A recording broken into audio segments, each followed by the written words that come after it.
अस्सलाम वालेकुम मेरा हेड्स। सबसे पहले तो थैंक यू सो मच। आपने अपने टाइम से कुछ वक्त निकाला मीटिंग ज्वाइन करने के लिए। सबसे पहले तो मैं आज की मीटिंग का एजेंडा बता दूं कि हम क्या क्या चीजें डिस्कस करने वाले हैं। सबसे पहले तो एक एरिया हेड क्या होता है और एक एरिया हेड कैसा होना चाहिए। एरिया हेड और को एरिया हेड, क्योंकि इन दोनों की रेस्पॉन्सिबिलिटीज सेम ही हैं ऑलमोस्ट, ठीक है ना। और दूसरा देन हम रेस्पॉन्सिबिलिटीज जो कि पहले भी काफी मर्तबा डिस्कस कर चुके हैं, देन वो डिस्कस करेंगे। और देन आप लोगों की प्रोग्रेस थोड़ी बहुत हम डिस्कस कर लेंगे। एंड देन जो अपॉर्चुनिटीज आती हैं और अभी रिसेंटली एनटीएसपी की आई है उसके लिए कुछ हम फ्यूचर प्लानिंग करेंगे। एंड देन आपकी जो भी सजेशंस होंगी या कोई क्वेश्चंस और क्यूरीज होंगे वो हम एंटरटेन करेंगे, ठीक है। तो सबसे पहले तो एरिया हेड हम क्यों चूज करते हैं या एरिया हेड्स की हमें क्यों नीड पड़ी कि एसईओ में एरिया हेड्स होने चाहिए। सबसे पहले मैं आपको बता दूं कि एसईओ जो भी हम काम करते हैं वो नो डाउट एनजीओ है, नॉन प्रॉफिट ऑर्गेनाइजेशन है, तो फ्री ऑफ कास्ट ही सर्विसेज होती हैं हमारी सारी। लेकिन हम लोग हर एक जगह पे नहीं पहुंच सकते। अगर हम एक बंदा या एक टीम 5 बंदों की 10 बंदों की कैबिनेट वो सारे पाकिस्तान को कवर नहीं कर सकती, या जितने भी हमारे अनअवेयर लोग हैं या कम्युनिटीज हैं उन सब में एक एक बंदा या एक कोई टीम नहीं पहुंच सकती।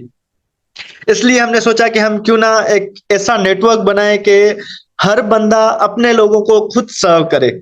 जो भी खुद को थोड़ा बहुत पढ़ा लिखा समझता है, जिसने भी एजुकेशन हासिल की है, जिसमें भी शऊर है, ठीक है, वो क्या करेगा, अपने इलाके वाले लोगों को, जो भी उनके इलाके में लोग हैं उनको शऊर देगा। एजुकेशन का बेसिकली मकसद ही यही है, पर्पज ही यही है मेरे नजदीक। ये मेरा पॉइंट ऑफ व्यू है, आप इससे डिसएग्री कर सकते हैं।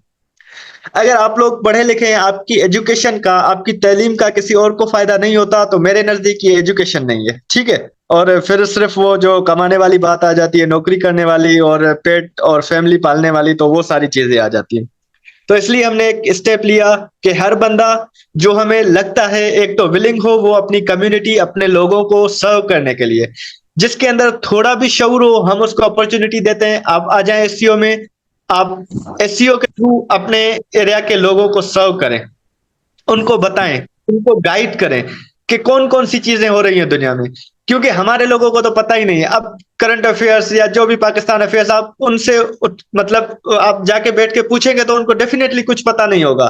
तो फिर हम पूरी दुनिया के लोगों को पता नहीं कौन कौन से दर्स देने की बात करते हैं, तो उसकी शुरुआत यहाँ से होती है। बिल्कुल जब आपके खुद के लोग इतने एजुकेटेड हों, इतने अवेयर हों, तभी जाके आप इंटरनेशनली या ग्लोबली पॉलिटिक्स पे या और चीजों पे बात कर सकते हैं और उन चीजों में कंट्रीब्यूट कर सकते हैं। वो फिर अमन की बात हो, एजुकेशन की बात हो, या फिर पॉलिटिकली कोई चीज हो, जो भी चीज हो ना, तब आप जाके कंट्रीब्यूट कर सकते हैं। तो इसलिए हमने ये एक स्टेप लिया एरिया हेड्स वाला। और फिर जितने भी एरिया हेड्स आते हैं हम उन सबको पहले बताते हैं कि भाई एरिया हेड बनना मतलब पूरे अपने लोगों की जिम्मेवारी अपने सर पे लेना होती है, ठीक है ना। जो भी एरिया हेड है वो मतलब ये हम उनसे जो है बिल्कुल ऑफिशियली हलफ नहीं लेते, कोई किसी असेंबली में ले जाके या किसी मस्जिद में ले जाके उनको कुरान पे हाथ नहीं रखवाते कि आपकी रिस्पॉन्सिबिलिटीज पूरी है। जब आप लोग जुबान से कहते हो, हमारी प्रोसेस वो सुनते हो, उसके बाद आप लोग ये चीज कहते हो, उस टाइम ही आप जो है वो मतलब आपने हलफ ले लिया, आपने एक अहद कर लिया कि हम ये रेस्पॉन्सिबिलिटीज पूरी करेंगे। और उसमें हमने कई बार बताया है कि ये इतनी मुश्किल चीजें नहीं है, लेकिन कंसिस्टेंसी हम में नहीं होती। हमारे लोगों में यही एक मसला है जो मुझे लगता है, मुझ समेत हम सारों में ये मसला है कि कंसिस्टेंसी नहीं होती। हमें पता होता है कि इस चीज का एंड रिजल्ट अच्छा होगा, लेकिन फिर भी वो हम कंसिस्टेंसी के साथ नहीं करते। तो जब भी हम अपनी फिर रेस्पॉन्सिबिलिटीज में क्या करते हैं, खयानत करते हैं। दूसरों को तो हम गालियां देते हैं कि ये रेस्पॉन्सिबल बंदा नहीं है, इसने अपनी रेस्पॉन्सिबिलिटी नहीं पूरी की। आप जहां पे भी चले जाएं, ऑफिस में चले जाएं, इंस्टीट्यूट्स में चले जाएं, हॉस्पिटल्स में चले जाएं, लोग रेस्पॉन्सिबिलिटी पूरी नहीं करते तो हमें उन पर गुस्सा आता है। और वही काम हम खुद क्या करते हैं एससीओ में, बीइंग एन एरिया हेड, जब हम इतने बड़े ओहदे पे होते हैं, अपने पूरे इलाके की जिम्मेदारी अपने सर पे लेने के बावजूद हम जब अपनी रेस्पॉन्सिबिलिटीज पूरी नहीं करते, तो हम भी उन लोगों की तरह, उन करप्ट ऑफिसरों की तरह गालियों के हकदार हैं जो अपनी रेस्पॉन्सिबिलिटीज पूरी नहीं करते। एसईओ में आपकी रेस्पॉन्सिबिलिटी क्या है? एक तो हमने रखा है कि भाई मिनिमम आपको फिजिकल भी हम इतना फोर्स नहीं करते कि आप फिजिकली जाके, आपकी अगर एरिया के हेड हैं तो आपके 50 स्कूल है तो आप 50 जाके फिजिकली विजिट करें, हमने इतना आपको कभी भी फोर्स नहीं किया। लेकिन एटलीस्ट उन 50 स्कूलों में से या जो भी आपके कम्युनिटी में लोग हैं उनमें से कुछ बंदों को आपने ऐड करके एक ग्रुप बनाना है, ठीक है। उसके बाद जितनी भी अपॉर्चुनिटीज आती हैं, नेशनल, इंटरनेशनल, या बहुत सारी ऐसी चीजें जो लोगों को पता नहीं होता, वो उन तक पहुंचानी है। देन उनकी हमें उनमें हेल्प करनी है। लाइक लोगों को फॉर्म फिल करना, ऑनलाइन फॉर्म फिल करने में बहुत ज्यादा मसला होता है, तो एरिया हेड की जिम्मेदारी है कि अपने बंदों को ये चीज करके दे। इसी तरह स्लिप डाउनलोड करना, आजकल क्योंकि इंटरनेट के साथ बहुत ज्यादा लिंकेज, हर चीज आपकी ऑनलाइन होती है, आपकी स्लिप ऑनलाइन आ जाती है, फॉर्म ऑनलाइन आते हैं, आपकी एडवर्टाइजमेंट सारी ऑनलाइन हो जाती हैं, जब तक कोई न्यूज़पेपर में आए, और न्यूज़पेपर तो हमारे लोग पढ़ते भी नहीं है वैसे। तो आप लोगों को इन चीजों में, जो पढ़े लिखे लोग हैं उन बेचारों की मदद करनी है। फिर वो जॉब एडवर्टाइजमेंट हो, क्योंकि बहुत सारी जॉब्स आती हैं, लोग अप्लाई नहीं कर पाते क्योंकि उनको पता ही नहीं होता, हालांकि वो एलिजिबल होते हैं। तो एरिया हेड की ये जिम्मेदारी है कि अपने लोगों को इन इन एरियाज में सर्व करे, ठीक है। एक तो, और दूसरा कि फिर आपको सोशल मीडिया, सोशल अकाउंट्स के थ्रू हम कहते हैं कि ये चीजें मार्केटाइज करो, एक एक चीज को। मैं इसका कई बार एक एग्जांपल देता हूं कि आप पीटीआई देखते हैं, ये पूरी सोशल मीडिया के दम पर खड़ी है। आज के दौर में आपका सबसे बेस्ट टूल सोशल मीडिया ही है। तो काफी सारे लोगों को यह प्रॉब्लम होता है कि हम सोशल मीडिया पे बार बार ये चीजें क्यों शेयर करें। भाई, आपके बार बार शेयर करने से लोगों को रियलाइज होगा कि ये क्यों इतनी इंपॉर्टेंट है, क्यों हमें इस चीज को लेट्स सपोज इंपॉर्टेंस देनी चाहिए। मैं कई बार आपको एग्जांपल देता हूं कि काफी सारे लोग जो अब हमसे कांटेक्ट करते हैं, हमारे लोगों से कांटेक्ट करते हैं, ये कहते हैं कि हम आपसे आज कांटेक्ट कर रहे हैं, लेकिन हम आपकी चीजें पिछले 3-4 सालों से कंटिन्यूस देखते आ रहे हैं। और शुरू में हमें ऐसे लगता था कि ये आप जो है कुछ बस टाइमली कर रहे हैं, उसके बाद आप लोग ये छोड़ दोगे, जैसा आपका शौक या जो हम कहते हैं ना चीज करना, वो बस कर रहे हैं, लेकिन आपकी कोई विजन नहीं होगा, कोई डेडिकेशन नहीं होगी। लेकिन हमने आपकी बिल्कुल कंटिन्यूस स्ट्रगल देखी, और अब हम आपके साथ काम करना चाहते हैं। प्रोफेसर्स की बात कर रहे हैं, वो लेक्चरर्स और टीचर्स और ब्यूरोक्रेट्स, वो कहते हैं अब हम आपके साथ कंट्रीब्यूट करना चाहते हैं, बताएं हमारा क्या रोल होगा एसईओ में, प्लीज हमें आप एक्टिव मेंबर भी बना ले। तो जो लोग समझते हैं ना कि डेली शेयर करना ये कोई इंपॉर्टेंस नहीं रखता, तो वो बिल्कुल गलत सोचता है। आप 1 महीना, 2 महीने आप कंटिन्यूअसली ये चीजें लोगों के साथ शेयर करके देखें, आपको रिजल्ट पता चल जाएगा, ठीक है। तो ये सोशल मीडिया भी हो गया आपका, और फिजिकली अगर आप विजिट कर सकते हैं, लाइक अपने आपके इलाकों में स्कूल्स हैं या एकेडमीज हैं, लाइक फर्स्ट ईयर इंटर वाली, तो उनको आप टारगेट करें। और उसके अलावा जो पेरेंट्स हैं अपने बच्चों को स्कूल्स नहीं भेजते, उनको भी आप टारगेट करें, उनको भी जाके बताएं, उनको भी गाइड करें, अवेयरनेस दें कि भाई क्यों इंपॉर्टेंट है आपके बच्चों के लिए, आपकी बच्चियों के लिए एजुकेशन।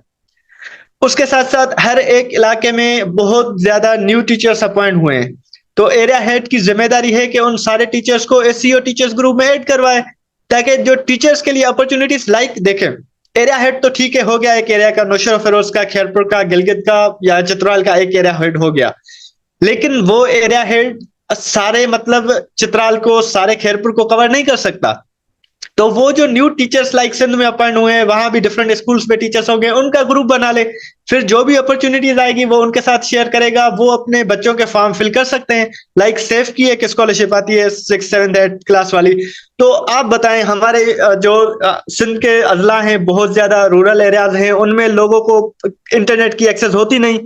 तो जो आपके टीचर्स बहुत ज्यादा पढ़े लिखे, अल्हम्दुलिल्लाह अभी टीचर्स जो 30-40 हजार के करीब जो अपॉइंट हुए हैं, तो आप उनके साथ हम शेयर करेंगे, तो वो उन बच्चों की सेफ के या कोई और अपॉर्चुनिटी आती है, यस प्रोग्राम आता है या जो भी आता है, उनके साथ शेयर करेंगे, एंड देन उनके फॉर्म्स फिल करेंगे। तो वो टीचर्स भी विलिंग है सर्व करने के लिए, लेकिन उनको भी ऐसे ही प्लेटफॉर्म नहीं मिलता जैसे आप लोगों के पास पहले प्लेटफॉर्म नहीं था। एसईओ हमने और आप सब ने मिलकर बनाया, और अब सब हम उसके थ्रू कंट्रीब्यूट कर रहे हैं। तो सारे टीचर्स भी इस तरह अगर हमारे साथ यूनाइट हो जाते हैं, तो हम हर स्कूल में हर वो अपॉर्चुनिटी पहुंचा सकते हैं जो लोगों को नहीं पता होती, ठीक है। तो ये कुछ रेस्पॉन्सिबिलिटीज हैं जो बीइंग एन एरिया हेड आपको करनी चाहिए। और उसके अलावा गेस्ट स्पीकर्स, ऑनलाइन सेशन हम जो करते हैं, ये एसईओ की एक डोमेन है। लाइक एक टेस्टिंग हो गई, मॉक टेस्ट कंडक्ट करते हैं, प्रिपरेटरी क्लासेस हो गया, ठीक है, इंस्ट्रक्टर्स हैं। एक ऑनलाइन सेशंस का भी है जिसमें हम स्कॉलरशिप्स, इंटरनेशनल स्कॉलरशिप्स ले लेकर general sessions like women health hygiene और मेंटल वेलबींग और डिप्रेशन, एंग्जाइटी, इस तरह के भी सेशंस करते हैं। या you find your inner voice like doctor Tariq Naveed ने किया था। तो आपको ऐसे प्रोफेशनल्स को अप्रोच करना है। बीइंग एन एरिया हेड, आप खुद का भी थोड़ा प्रोफाइल अच्छा करें लिंक्डइन वगैरह पे या फेसबुक पे। मोस्ट प्रोबेबली प्रोफेशनल्स को आप टारगेट कर सकते हैं लिंक्डइन से। तो आपका जितना अच्छा प्रोफाइल होगा, आप अच्छे प्रोफेशनल्स को अप्रोच करेंगे और वो उनके थ्रू हम सेशंस करवाएंगे, जो कि बहुत ज्यादा बच्चों को लिए बेनिफिट होगा, बहुत ज्यादा बच्चों को। क्योंकि काफी सारे लोगों को एक्सेस नहीं होती इतने अच्छे अच्छे प्रोफेसर्स के पास, इतने अच्छे साइकेट्रिस्ट के पास, या बैरिस्टर्स के पास, या ब्यूरोक्रेट्स के पास। तो हमारे थ्रू अगर वो सेशन करते हैं और हमारा एक लोकल बच्चा कोई गांव का उनसे सवाल करता है और उसकी क्यूरी हल हो जाती है, तो ये एक बहुत बड़ी अचीवमेंट होगी, बीइंग एन एरिया हेड आपकी और बीइंग एन ऑर्गेनाइजेशन हम सब की। तो ऑनलाइन सेशंस उसमें भी आप लोग कंट्रीब्यूट कर सकते हैं, और काफी जो एरिया हेड्स हैं वो बहुत ज्यादा अच्छा परफॉर्म कर रहे हैं लिंक्डइन पे।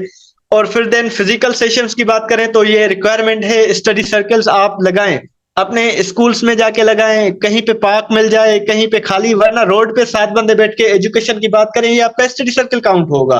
देन हम वो पब्लिश करेंगे तो बाकी एरिया हेड्स के लिए आपका वो एग्जाम्पल होगा कि वो देखें 5 बंदे बैठ के एजुकेशन की बात कर रहे थे, आज उन्होंने ये टॉपिक डिस्कस किया, कल वो खुद करेंगे। और इससे एक रीडिंग कल्चर क्यों भी प्रमोशन मिलेगी। लाइक आप लोग क्या बात करें, उसके लिए आपको खुद को कुछ पढ़ना होगा, आपके खुद के पास कुछ कंटेंट होना चाहिए। तो ये वो रिस्पॉन्सिबिलिटीज हैं जो एक एरिया हेड के लिए लाजमी है कि वो अपने सिंसियरिटी के साथ, ईमानदारी के साथ ये सर्व करे। और काफी सारे लोग एरिया हेड्स ऐसे होते हैं जिन्होंने ज्वाइन तो कर लिया, उसके बाद उनका इंटरेस्ट कम हो जाता है, या देखते हैं कि वो, क्योंकि हमारे सोच में होता है कि हर चीज हमें पैसों के लिए करनी है। लेकिन देखें, कौमें इस तरह नहीं बनती, हर चीज पैसों के लिए नहीं की जाती। आप अपनी कौम के लिए अपने 24 घंटे दिन में हैं, आप 10 से 20 मिनट अपने कौम के लिए, अपने बच्चों के लिए, अपने लोगों के लिए निकालें, तो डेफिनेटली आप ये 100 कर सकते हैं। और फिर देन अगर 20 मिनट, तो उसमें जो आप लोग करते हैं, 50 मैसेज आ गए एरिया हेड्स ग्रुप में, सारे के सारे फॉरवर्ड कर देते हैं अपने ग्रुप्स में। ऐसा बिल्कुल नहीं होता। आपको चेक करना है, आपको देखना है कि आपके एरिया के लोगों के लिए कौन सी चीज है, आपके एरिया के लोगों के लिए कौन सी अपॉर्चुनिटी है, देन आपको वो उस ग्रुप में फॉरवर्ड करनी है। अगर लाइक एक स्कॉलरशिप अनाउंस हुई है जो नशर फिरोज के लिए हुई है, और वो खेरपुर वाला बंदा, चित्राल वाला और गिरगिट वाला अपने ग्रुप्स में शेयर करेगा, तो डेफिनेटली उनका इंटरेस्ट लूज होगा, और वो कहेंगे ये ग्रुप हमारे किसी काम का नहीं, क्योंकि इसमें तो बहुत इररिलेवेंट चीजें आती हैं। तो ये भी आप लोगों को, एरिया हेड्स को, चीजें समझनी होगी कि किस तरह हमें कौन सी चीज किसके साथ शेयर करनी है। बाकी स्टेटस पे आप सारी चीजें लाजमी लगाया करें, क्योंकि आप लोगों के पास डिफरेंट एरास के लोग होंगे, तो उन तक वो चीजें पहुंचनी चाहिए। उसके अलावा राइटिंग जो कल्चर को प्रमोट करने के लिए हमने राइटिंग सेशन से स्टार्ट किए थे, नर्चर सेशन और जनरल राइटअप्स। तो आप में से अगर कोई भी समझता है कि मैं अच्छा लिख सकता हूं अपने लोकल इश्यूज के बारे में, तो आप लोग उसमें भी कंट्रीब्यूट कर सकते हैं। लाजमी नहीं है कि आप लोग बस ग्रुप में शेयरिंग करते रहें और आपका आपका कोई बड़ा कंट्रीब्यूशन हो जाएगा। नो डाउट वो कंट्रीब्यूशन है आपका, लेकिन आप बहुत सारे वेज में अपने लोगों को सर्व कर सकते हैं। उनके लिए जो है, मैं कहूँ कि उनको फैसिलिटेट कर सकते हैं बहुत सारे वेज में। तो खुद को लिमिट ना करें एक दो चीजों में, कि बस हमें ग्रुप में शेयर करना है या इस चीज में शेयर करना है। नो। और उसके साथ साथ हमारे बहुत सारे इंस्टीट्यूट हैं या बहुत सारे एरियाज हैं, उनके लोग जो हैं इतने ग्रुप्स में ऐड नहीं है। लाइक अगर मैं बात करूं कि सखर अरबी यूनिवर्सिटी है, उसमें अगर 30,000 और 3,000 लोग हैं और ग्रुप 200 लोगों का है, तो मतलब हमारे वो एरिया हेड्स को अभी उस पर काम करना चाहिए। इसी तरह अगर कोई नौशेर फिरोज का एरिया हेड है, नौशेर फिरोज की आबादी अगर 2 लाख है और उसके ग्रुप में सिर्फ 30 बंदे हैं, तो मतलब उस एरिया हेड को अपनी लीडरशिप स्किल्स पे काम करना होगा, अपनी कम्युनिकेशन स्किल्स पे काम करना होगा, और उसको लोगों को कन्विंस करके ग्रुप्स में लाना है, ताकि उनको एटलीस्ट पता हो कि हम ग्रुप में हैं, यहाँ पे अपॉर्चुनिटीज, यहाँ पे स्कॉलरशिप की चीजें आएंगी, तो हम ये ग्रुप ज्वाइन करके रखें और उनकी अपडेट्स लेते रहें। ठीक है। तो ये कुछ चीजें थी जो कि आपकी रेस्पॉन्सिबिलिटीज में आती हैं। आई होप कि आपको थोड़ा बहुत तो नो हाउ हो गया होगा। उसके बाद अब बात करते हैं एनटीएचपी की, कि बहुत एक अच्छी अपॉर्चुनिटी अनाउंस हुई है फॉर ऑल, सब पाकिस्तान के लिए। नो डाउट उसमें लिमिटेड डिस्ट्रिक्ट्स हैं, लेकिन very lucky Kashmir and Gilgit, जिनके सारे डिस्ट्रिक्ट जो हैं वो एलिजिबल हैं। सिंध के 11 डिस्ट्रिक्ट्स हैं, और पंजाब के 3-4, केपीके के 3-4 और 2 बलूचिस्तान के। तो अब मैं ये टास्क देना चाहूंगा कौन है हमारा एक्टिव।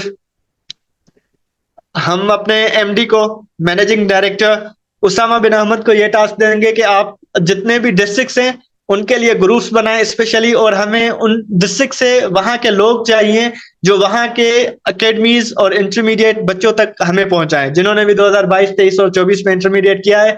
हमारा उनसे कांटेक्ट करवाएं ताकि हम एनटीएचपी के बारे में उनको फुली अवेयरनेस दे सके।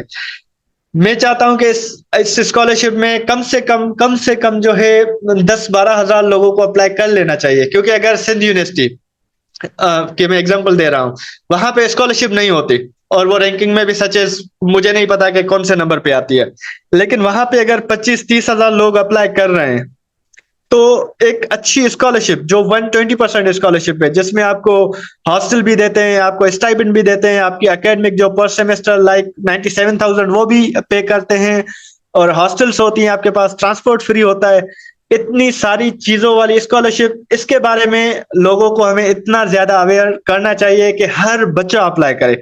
और दूसरा ये कि मेरिट कम पावर्टी बेस होता है, तो इसमें क्या होता है कि जो बच्चे गरीब होते हैं उनको भी चांस मिल जाता है। लाइक 200 बच्चे, अगर जस्ट आप इमेजिन करें 350 बच्चे गरीब आएंगे, उसमें से 200 इतने अच्छे इंस्टीट्यूट से पढ़ के निकलेंगे तो वो कहाँ पहुंच सकते हैं, और वो 200 बच्चे नहीं होते, वो 200 फैमिलीज होती हैं। हमने पहले लोगों को देखा है ऐसी स्कॉलरशिप पे आते हैं और बहुत ज्यादा वो ग्रो कर जाते हैं, उनकी मतलब लाइफ ही चेंज हो जाती है, उनकी पूरी फैमिलीज वो मतलब अपने गांव के लिए एग्जाम्पल बन जाते हैं।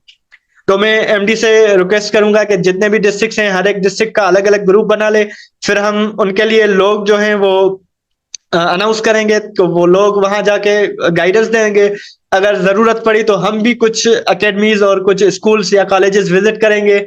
जो बच्चे इंटर कर चुके हैं वो डेफिनेटली हमें स्कूल्स या कॉलेजेस में तो नहीं मिलेंगे, लेकिन हमें वो जरूर इसमें एकेडमीज में मिल सकते हैं। और आप लोग उनको जानते होंगे जिनकी कहीं पे सिलेक्शन नहीं हुई, तो हम उनको डायरेक्ट टारगेट करेंगे। मेरे गांव में लेट सपोज 20 बंदे हैं, मुझे पता है कि इनकी कहीं पे सिलेक्शन नहीं हुई, गरीब भी हैं और थोड़े बहुत एलिजिबल भी हैं, मतलब थोड़ी बहुत उनमें कैपेबिलिटीज हैं, अदरवाइज उनको हम क्लासेस ज्वाइन करवा लेंगे अपनी, बहुत आसान तरीके से उनको दोनों सब्जेक्ट्स कवर हो जाएंगे। देन वो क्या टेस्ट दे सकते हैं, और उनका लक हुआ, उनकी सिलेक्शन हुई, टॉप 350 में आ गए, तो वो 6 महीने एक बहुत ज्यादा अच्छे एनवायरनमेंट में रहेंगे, फ्री ऑफ कॉस्ट एवरीथिंग। तो हो सकता है उनमें से किसी का लक हो और कोई इतनी ज्यादा एफर्ट्स करे कि वो टॉप 200 में आ जाए और पूरी 4 साल की डिग्री बहुत आसानी से फिर निकाल सकता है। तो एक ये मेजर चीज थी जो मुझे आपके साथ डिस्कस करनी थी, और रेस्पॉन्सिबिलिटीज मेरी तरफ से इतना ही है। अब आपके कोई क्वेश्चंस हो या कोई सजेशंस हो तो मोर देन वेलकम।